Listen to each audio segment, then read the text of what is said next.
Bientôt une pilule contraceptive pour les hommes, c'est en tout cas ce que promettent des scientifiques de New York. On va donc analyser tout cela ensemble. Salut, c'est Hugo, j'espère que vous allez bien. On est parti donc pour ce format des bonnes nouvelles de la semaine, un format de bonnes nouvelles qui vient en complément des actus du jour qu'on poste chaque jour du lundi au vendredi. Alors c'est une nouvelle étude qui a été publiée cette semaine dans la revue Nature Communications et elle est assez prometteuse.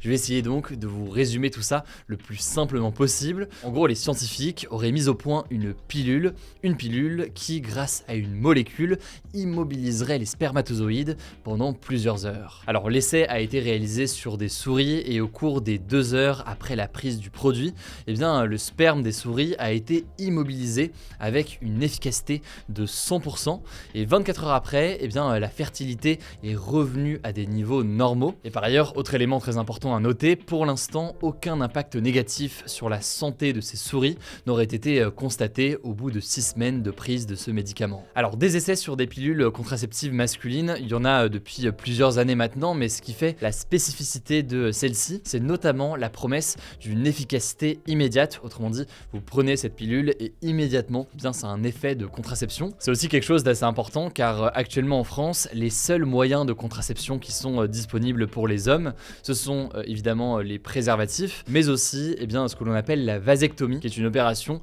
qui consiste à couper des canaux dans les testicules pour entraîner la stérilité et qui est donc considérée comme une stérilisation permanente. Autrement dit, quelque chose qu'on peut considérer comme étant plus radical en quelque sorte que par exemple des pilules pour hommes. Bref, le développement d'une pilule pour hommes, on peut considérer ça comme une bonne nouvelle car aujourd'hui, le moyen de contraception le plus utilisé avec les préservatifs, c'est de loin la pilule pour les femmes. Et pour les femmes, ça représente une charge mentale indéniable. Faut penser à la prendre tous les jours, plus ou moins à la même heure, d'où du coup les alarmes très souvent sur les téléphones. Faut penser aussi à prendre des rendez-vous réguliers chez son gynécologue, aller régulièrement aussi s'approvisionner à la pharmacie. Par ailleurs, plusieurs pilules pour les femmes ont des effets secondaires parfois importants, des effets secondaires donc que les femmes doivent gérer. Bref, pour résumer, arriver à développer une pilule pour hommes, ça pourrait permettre à terme de mieux répartir cette charge mentale et avoir donc une alternative et un nouveau moyen de contraception pour ceux qui le souhaitent. Bon, après, c'est très important de préciser que pour l'instant, l'étude reste à un stade précoce puisqu'elle a été uniquement menée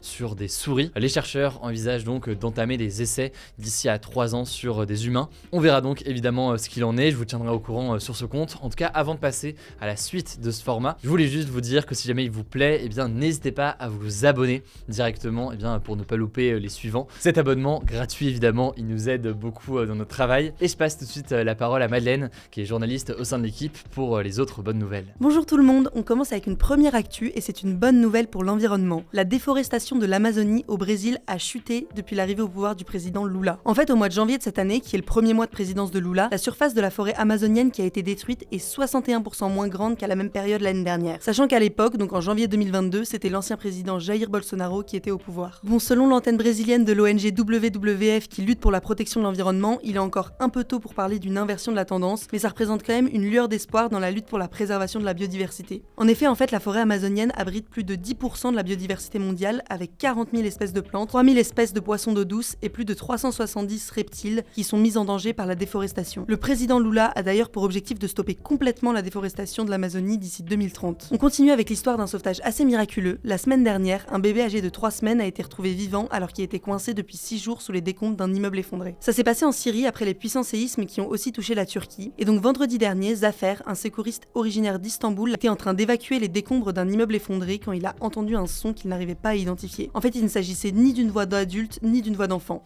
Il a donc continué ses recherches et a fini par attraper une toute petite main qui appartenait à un bébé de 3 semaines. Il était protégé par le corps de sa mère qui, elle, malheureusement, n'a pas survécu. Cette histoire est assez incroyable parce qu'il faut savoir que 90% des rescapés des tremblements de terre sont secourus dans les 3 jours qui suivent la catastrophe. Et donc le fait qu'un si petit bébé ait survécu pendant plus de 128 heures sous les décombres sans boire ni manger et malgré les températures très froides relève vraiment du miracle. Troisième actu, et c'est un record assez impressionnant, la nageuse chilienne Bárbara Hernandez a effectué la plus longue nage dans l'Antarctique sans combinaison de plongée ni palme. En fait, après plus de 3 ans d'entraînement, elle a réussi à nager 45 minutes sur 2,5 km dans les eaux glacées de l'Antarctique qui sont en moyenne à 2 degrés. Et donc cette traversée, elle l'a pas faite seulement pour battre un record. Son objectif était aussi d'alerter sur la fragilité du pôle Sud, une région qui est particulièrement touchée par le réchauffement climatique. Quatrième info, en Bretagne, un groupe d'amis a monté un collectif qui a pour but de créer des réserves réserve de vie sauvage. Alors en fait, l'association elle s'appelle Wild Bretagne et elle cherche à acquérir des terrains en zone rurale pour les protéger de toute activité humaine et donc pour permettre à la nature sauvage de se développer librement. Le collectif a lancé une première cagnotte participative pour acheter une jeune forêt de 18 000 m² dans les Côtes d'Armor, c'est donc l'équivalent de 2 terrains de foot et demi, et on peut dire que ça a été un succès. L'objectif de la cagnotte s'élevait à 7 500 € et finalement plus de 15 000 € ont été récoltés. L'argent en plus servira donc pour les prochains projets d'achat de terrain, et donc si jamais ça vous intéresse, on vous met le lien de la cagnotte en description. Cinquième info, en Espagne, le Parlement a adopté en première lecture un projet de loi qui vise à limiter la maltraitance animale et les abandons. Cette loi a pour objectif de renforcer la protection des animaux, d'alourdir les peines en cas de mauvais traitement et d'abandon, mais aussi de délimiter davantage les devoirs et les responsabilités des maîtres. Et donc concrètement, si elle est définitivement adoptée, les personnes qui veulent devenir propriétaires d'un chien seront obligées de suivre une formation. Il leur sera interdit de laisser leur animal seul sans surveillance pendant plus de 24 heures sous peine d'amende. Par ailleurs, les animaleries auront 1 an pour arrêter complètement les commerces de chiots, de chatons et de furets. L'objectif de ça, c'est de lutter contre les achats compulsifs d'animaux et donc le plus grand risque d'abandon, et aussi contre le sevrage précoce qui crée pas mal de troubles du comportement chez ces animaux. Dernière actu, et c'est une grande avancée qui concerne la médecine, des chercheurs de l'université MIT aux États-Unis ont mis au point une intelligence artificielle qui peut prédire les risques de cancer du poumon jusqu'à 6 ans à l'avance à partir d'un seul examen scanner. Alors en fait, l'intelligence artificielle parvient à détecter à partir d'une image scanner de poumon des traces de cancer microscopiques qui seraient complètement impossibles à détecter à l'œil nu par des humains. Et donc ça permet de détecter ces cancers à un stade extrêmement avancé quand ils peuvent être guéris plus facilement. Il faut savoir que le cancer du poumon, c'est le cancer le plus meurtrier au monde, notamment parce qu'il est extrêmement difficile à détecter à un stade précoce.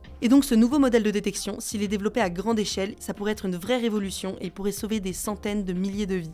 Merci beaucoup Madeleine, voilà donc pour ces actualités, ces bonnes nouvelles de la semaine. Dites-nous dans les commentaires ce que vous pensez de ce format-là. Et de la même façon, si vous avez des suggestions pour l'améliorer, on est aussi preneur. Je rappelle enfin que ce format, il est aussi dispo en version audio, donc en version podcast, sur Spotify, Apple Podcast, Deezer, toutes les applis de podcast. Vous tapez Hugo Décrypte et vous allez pouvoir le retrouver. En tout cas, merci pour tous vos retours, prenez soin de vous et on se dit à très vite.